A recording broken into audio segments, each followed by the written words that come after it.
Hello guys, welcome to learning classes. कैसे हैं आप सभी लोग? आप सभी लोगों का लर्निंग क्लासेस में स्वागत है। चलिए फिर चलते हैं हमारी क्लास की तरफ। आज हम 4 जनवरी 2024 का करंट अफेयर डिस्कस करेंगे। 4 जनवरी से रिलेटेड जितने भी क्वेश्चंस हैं आज हम वो सारे क्वेश्चंस डिस्कस करेंगे। ठीक है, चलते हैं फिर। सबसे पहले मोटिवेशन कोट देखते हैं अपना। Always turn a negative situation into a positive situation. हमेशा नेगेटिव सिचुएशन को पॉजिटिव सिचुएशन में टर्न कर लेना चाहिए, क्योंकि नेगेटिव सिचुएशन हमें नेगेटिविटी की तरफ लेकर जाती है और पॉजिटिव सिचुएशन हमें सक्सेस की तरफ लेकर जाती है। तो हमेशा हमें पॉजिटिव सिचुएशन को ही प्रेफर करना चाहिए। ठीक है, चलते हैं फिर हम हमारे क्वेश्चंस की तरफ। हमारा फर्स्ट क्वेश्चन है,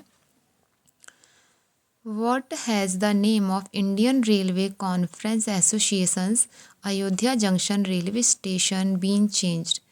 इंडियन रेलवे कॉन्फ्रेंस एसोसिएशन के अयोध्या जंक्शन रेलवे स्टेशन का नाम बदलकर क्या कर दिया गया है? जो इंडियन रेलवे कॉन्फ्रेंस एसोसिएशन है ना, उसने अयोध्या जंक्शन रेलवे स्टेशन का नाम बदलकर चेंज कर दिया है। तो देखते हैं हमारे ऑप्शंस हैं। Option A Ayodhya Dham, option B Ramnagari, option C Ayodhyapuri and option D Shri Ram Nagari Ayodhya junction. बताइए क्वेश्चन नंबर 1 का आंसर क्या होगा? अयोध्या जंक्शन का नाम चेंज करके क्या कर दिया गया है? तो हमारे फर्स्ट क्वेश्चन का जो आंसर है वो आंसर होगा option A Ayodhya Dham. Ayodhya junction का नाम अब अयोध्या धाम हो गया है। क्वेश्चन नंबर 2 देखते हैं। Praja Palan program is being started by which state government? Praja Palan programme किस राज्य सरकार द्वारा शुरू किया जा रहा है? जो प्रजा पालन कार्यक्रम है ना, वो किस स्टेट गवर्नमेंट ने शुरू किया है?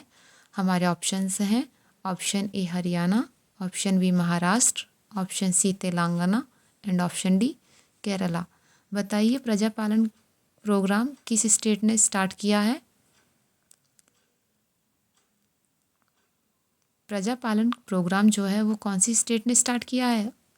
तेलंगाना गवर्नमेंट ने। जो तेलंगाना स्टेट है उसने स्टार्ट किया है प्रजा पालन प्रोग्राम। तो इस क्वेश्चन नंबर 2 का आंसर सी सही होगा। सो इस क्वेश्चन का आंसर सी सही है। तो चलते हैं हम हमारे नेक्स्ट क्वेश्चन की तरफ, क्वेश्चन नंबर 3 की तरफ। क्वेश्चन नंबर 3 है हमारा, which state government will unveil India's first submarine tourism?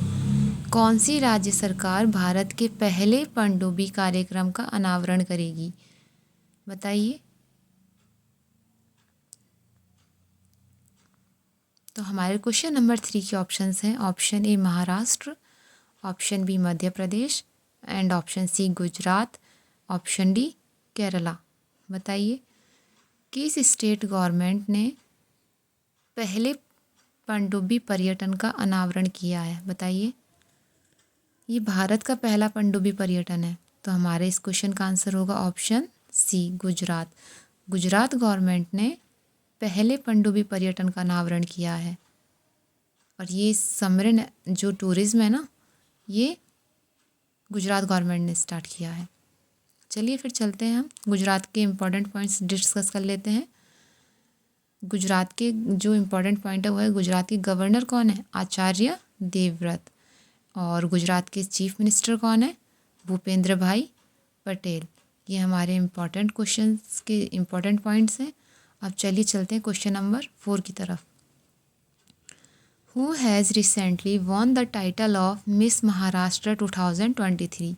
हाल ही में किसने मिस महाराष्ट्र 2023 का खिताब जीता है? बताइए किसने जीता है मिस महाराष्ट्र 2023 का खिताब?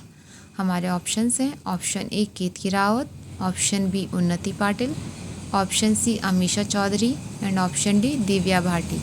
बताइए किसने मिस महाराष्ट्र 2023 का खिताब जीता है?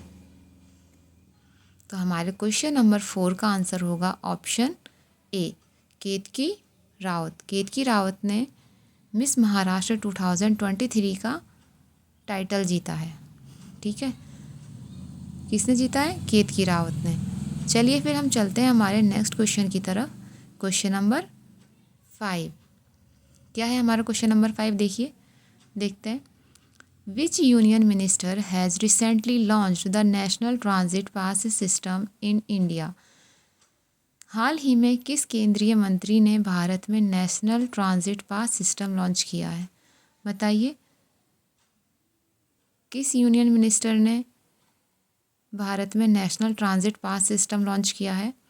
तो हमारे ऑप्शंस हैं। Option A Dharmendra Pradhan, option B Nitin Gadkari, option C Bhupendra Yadav and option D Anurag Thakur.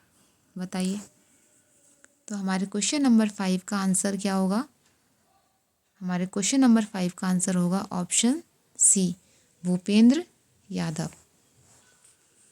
National transit pass system किसने लॉन्च किया है? भूपेंद्र यादव ने लॉन्च किया है। ये हमारे यूनियन मिनिस्टर हैं। चलिए फिर चलते हैं हम नेक्स्ट क्वेश्चन की तरफ। Question number 6। Joint military exercise desert cyclone is being conducted between India and which country? Bharat और किस देश के बीच संयुक्त सैन्य अभ्यास डेजर्ट साइक्लोन आयोजित किया जा रहा है?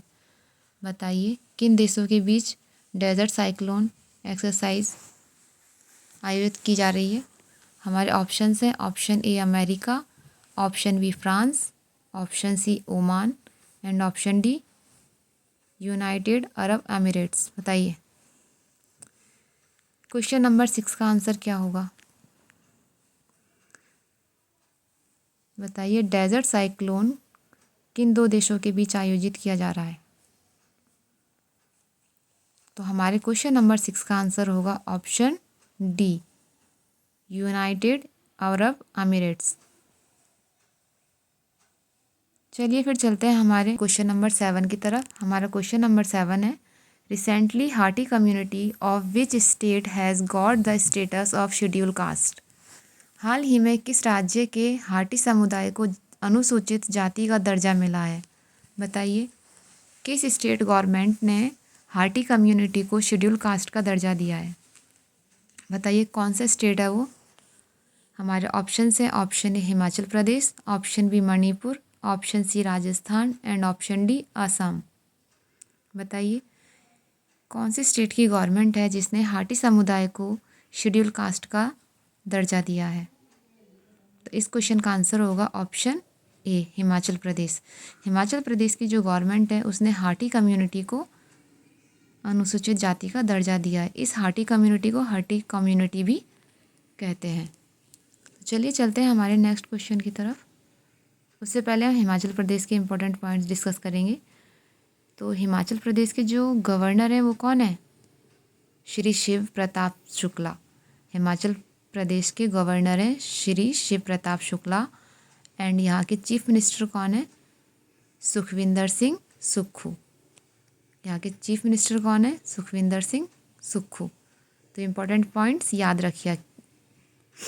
रखा कीजिए। क्वेश्चन नंबर 8 है हमारा, joint project has been launched for development of Bharat GPT. Bharat GPT के विकास के लिए संयुक्त परियोजना शुरू की गई है। बताइए, किसने की है भारत जीपीटी विकास के लिए संयुक्त परियोजना शुरू? हमारे ऑप्शन हैं। Option A Reliance Jio, option B IIT Bombay and option C IIT Madras and option D A and B both. बताइए, हमारे क्वेश्चन नंबर 8 का आंसर क्या होगा? जो भारत ने जीपीटी के डेवलपमेंट के लिए संयुक्त परियोजना लॉन्च की है वो किस किस ने मिलकर की है? तो इस क्वेश्चन का आंसर होगा option A and B both. A Reliance Jio and B IIT Bombay, इन दोनों ने मिलकर भारत जीपीटी विकास के लिए संयुक्त परियोजना शुरू की है। तो चलिए चलते हैं नेक्स्ट क्वेश्चन की तरफ। In the year 2024 the number of BRICS member countries has increased from 5 to many। BRICS के सदस्यों की संख्या 5 से बढ़ाकर कितनी कर दी गई है? Option A 11, option B 20। बताइए, ब्रिक्स के जो सदस्य देशों की संख्या है वो कितनी कर दी गई है? 10 कर दी गई है। इससे पहले ब्रिक्स में केवल 5 देश शामिल थे, भारत, रूस, चीन, साउथ अफ्रीका और ब्राज़ील शामिल थे। अभी नए सदस्य कौन कौन से हैं? मिस्र, इथियोपिया, ईरान, सऊदी अरब और संयुक्त अरब अमीरात।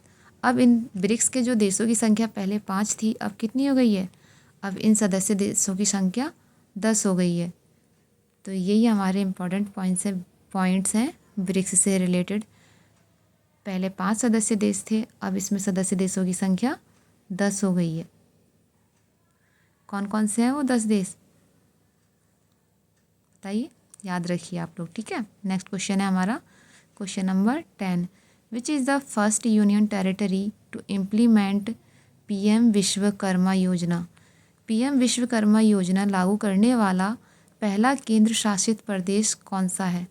बताइए, कौन सी यूनियन टेरिटरी ने पीएम विश्वकर्मा योजना लागू की है? बताइए। हमारे ऑप्शन है यहाँ पर क्वेश्चन नंबर 10 के। Option A Delhi, option B Ladakh, option C Jammu Kashmir and option D Pondicherry. बताइए, पीएम विश्वकर्मा योजना कौन से यूनियन टेरिटरी ने लॉन्च की है? तो हमारे इस क्वेश्चन का आंसर होगा ऑप्शन सी जम्मू कश्मीर। जम्मू कश्मीर जो हमारी टेरिटरी है ना, इसने पीएम विश्वकर्मा योजना लागू करने वाला यह कौन सा देश पहला केंद्र शासित प्रदेश बना है? ये पहला केंद्र शासित प्रदेश है जिसने पीएम विश्वकर्मा योजना शुरू की है। तो चलिए आज की क्लास में इतना ही। Thanks for watching. Please like, share and subscribe कीजिएगा। ओके।